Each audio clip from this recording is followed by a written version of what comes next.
Indonesia terkenal dengan negara yang kaya akan rempah-rempah dan kekayaan alam lainnya. Indonesia juga terdiri dari beberapa provinsi dengan berbagai kebudayaan yang berbeda di setiap daerahnya, termasuk di Provinsi Sumatera Utara, yang merupakan salah satu bagian wilayah Indonesia yang memiliki kawasan yang cukup luas dengan berbagai kebudayaan khasnya. Ada lebih dari 10 kebudayaan Sumatera Utara yang bisa kita temui saat berkunjung ke sana. Sumatera Utara menyimpan berbagai destinasi wisata dengan nilai sejarah dan budaya yang menarik untuk diekspor. Istana Maimun salah satunya. Istana tersebut memiliki sejarah dan keindahan yang begitu menarik untuk dikaji. Nah, hari ini kita akan berpetualang dan mencari tahu lebih dalam tentang Kesultanan Delhi di Sumatera Utara, tepatnya di Medan.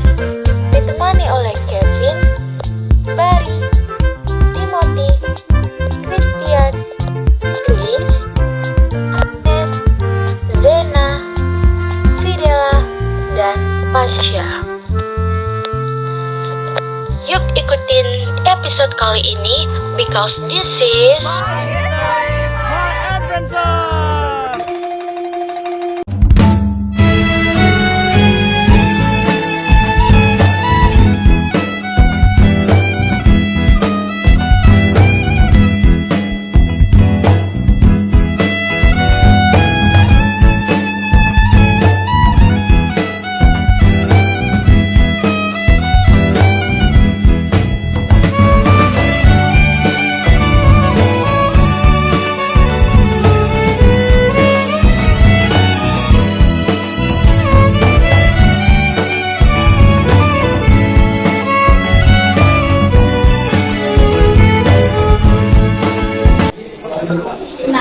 Indonesia bagian timur.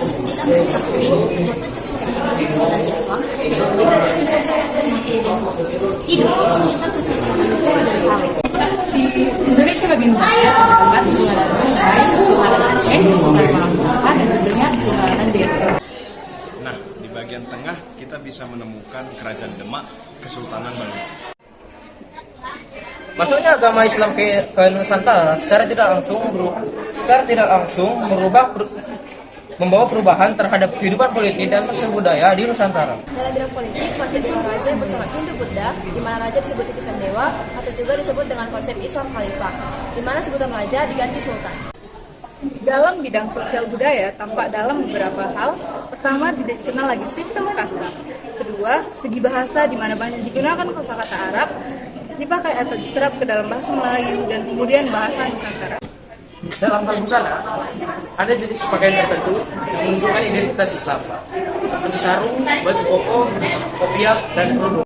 Sementara itu, dalam hal seni bangunan seperti bangunan makam, masjid, dan keraton, di mana adanya akulturasi dengan bangunan pada masa Hindu-Buddha.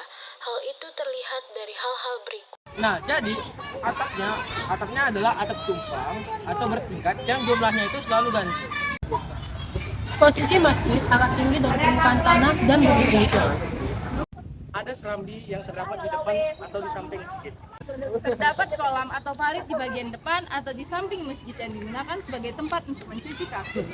Adanya pesantren, yaitu ruang khusus bagi perempuan yang ada di sebelah kanan masjid untuk mengikuti salat berjamaah. Makam-makam kuno diletakkan di atas bukit. Umumnya terbuat dari batu yang disebut dengan jirat atau kicik. Di atas jirat terdapat bangunan rumah kecil yang disebut dengan congkok atau kubah. Bangunan makam berbentuk panjang dengan arah lintang utara selatan. Keraton digunakan oleh keluarga sultan sebagai tempat tinggalnya. Biasanya didirikan di dekat alun-alun ibu kota dan menghadap ke utara. Pada bidang seni sastra, pada pengaruh Arab, biasanya berbentuk syair yang terdiri atas 4 baris dalam setiap baitnya. Adapun pengaruh Persia berbentuk hikayat, yaitu kisah perseorangan yang diangkat dari tokoh-tokoh terkenal yang hidup pada masa itu. Dalam bidang seni rupa, para seniman masa itu ada kalanya membuat ukiran binatang atau makhluk hidup lainnya yang bentuknya sudah disamakan. Seni kaligrafi atau seni yang menulis indah yang memadukan seni lukis dan seni ukir yang didistilisasi menggunakan tulisan Arab. Tulisan kaligrafi ini bersumber dari Injil suci Al-Quran dan hadis. Dalam bidang seni tari dan musik, pengaruh Islam terdapat dalam 3 bentuk kesenian, yaitu debus, seudati, dan japit. Pertunjukan debus ini diawali oleh nyanyian atau pembacaan ayat-ayat tertentu Al-Quran, serta selawat kepada Nabi Muhammad. Tari Soldati adalah nama tarian yang berasal dari Provinsi Aceh. Soldati berasal dari kata syahadat yang berarti saksi atau bersaksi atau pengakuan terhadap tiada Tuhan selain Allah dan Nabi Muhammad SAW. Dalam tari Soldati, para penari menyanyikan lagu tertentu yang berisi salawat terhadap Nabi Muhammad. Sementara itu, Zapin merupakan khazanah dari rumpun Melayu. Tarian tradisional ini bersifat edukatif dan sekaligus menghibur. Digunakan sebagai media dakwah Islam melalui syair lagu-lagu Zapin yang didendangkan. Sistem kalender juga mengalami perubahan dengan masuknya Islam. Pada masa Islam digunakan sistem kalender atau penanggalan baru dengan sistem Hijriyah. Kalender Hijriyah diawali dengan bulan Muharram dan yang diakhiri dengan bulan Zulhijjah. Baik, untuk kali ini kami akan mewawancarai dari salah satu yang tinggal di sini. Selamat sore Bang. Siapa namanya kira-kira? Oke, nama abang di sini Rafsan Jahni, abang biasa dipanggil Ire, dan umur abang itu di sini 30 tahun. Ya, Bang.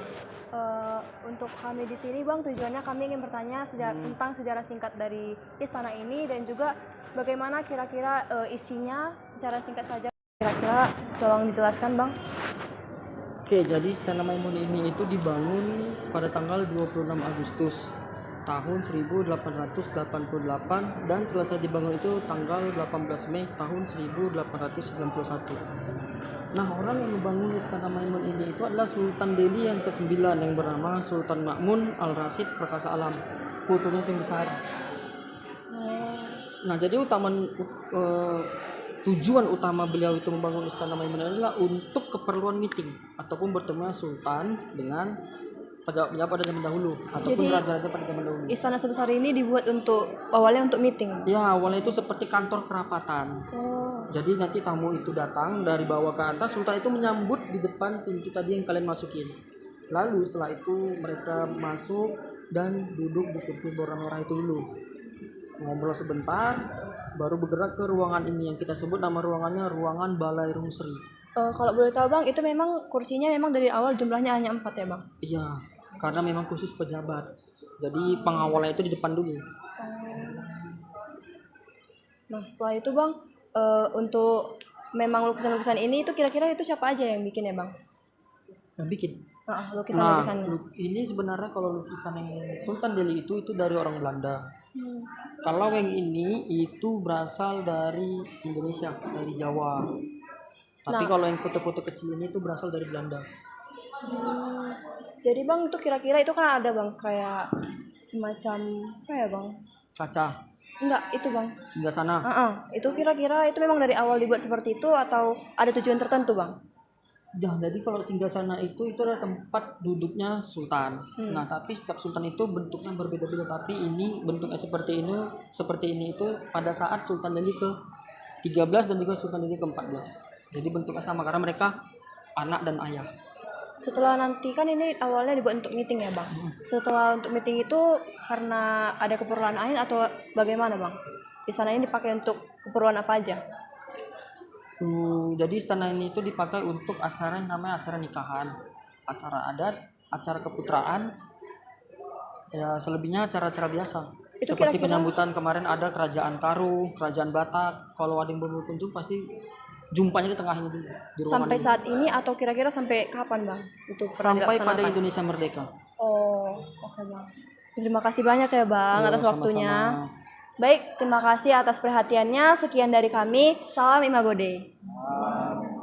Nah, sekarang kita akan mengkaji lebih dalam tentang Istana Maimun. Istana Maimun dibangun oleh Sultan Delhi ke-9 yaitu Sultan Ma'mun Al-Rashid Perkasa Alam pada tanggal 26 Agustus 1888. Istana Maimun didesain oleh arsitek Kapten Theodor van Erp, seorang tentara kerajaan Belanda yang dibangun atas perintah Sultan Delhi, yaitu Sultan Ma'mun Al-Rashid. Pembangunan istana ini dimulai dari 26 Agustus 1888 dan selesai pada 18 Mei 1891. karena mengingat kepada keluarganya bahwasannya ia bisa membangun istana ini karena tembakau, maka dibuatlah lambang bunga tembakau pada bagian dinding istana. Nah, pada tahun 1888 di kota Medan belum ada listrik, tetapi lampu ini sudah ada. Lampu ini dulunya memakai bahan bakar minyak. Di bawah lampu tersebut terdapat tabung tempat minyak, tetapi minyak yang dipakai bukan minyak tanah, melainkan minyak dari buah jarak. Sultan Ma'mun al-Rashid Perkasa Alam meninggal pada tahun 1924. Kemudian digantikan oleh anak sulungnya bernama Sultan Amaluddin Al-Sani Perkasa Alam. Beliau menjadi Sultan Delhi ke-10 bersama adiknya yang menjabat sebagai Perdana Menteri bernama Tengku Harun al-Rashid. Kemudian Sultan Amaluddin Al-Sani Perkasa Alam meninggal pada tahun 1945 dan Kesultanan Delhi memutuskan bergabung dengan Negara Kesatuan Republik Indonesia dan mengibahkan sebagian tanah kekuasaannya kepada pemerintah Indonesia. Nah, setelah Sultan Amaluddin Al-Sani Perkasa Alam meninggal, ia digantikan oleh Sultan Osman Al-Sani Perkasa Alam sebagai Sultan Delhi ke-11. Setelah Sultan Osman Al-Sani Perkasa Alam meninggal pada tahun 1967, ia digantikan oleh anaknya bernama Sultan Asmi Perkasa Alam sebagai Sultan Delhi ke-12. Nah, setelah Sultan Asmi Perkasa Alam sebagai Sultan Delhi ke-12 meninggal, ia digantikan oleh Sultan Oteman III Mahmud Makmun Padra Perkasa Alam sebagai Sultan Delhi ke-13. Sultan Oteman III Mahmud Makmun Padra Perkasa Alam adalah seorang prajurit TNI, tetapi beliau meninggal pada saat tugas di Lok Sumawe dalam kecelakaan pesawat tahun 2005. Sultan Mahmud Arya Lamat Cici Perkasa Alam, beliau adalah Sultan Delhi ke-14 yang menggantikan ayahnya yang meninggal. Pada saat dia akan menjadi raja, beliau masih berumur 7 tahun.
Gajah lumba-lumba burung jadi temannya, bebas seperti